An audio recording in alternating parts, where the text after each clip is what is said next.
how to add free shipping to Shopify.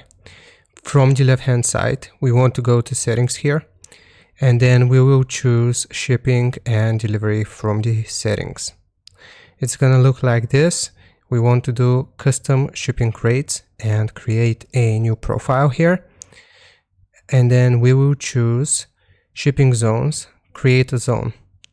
So the zone name could be worldwide. Make sure you check international and then click on done.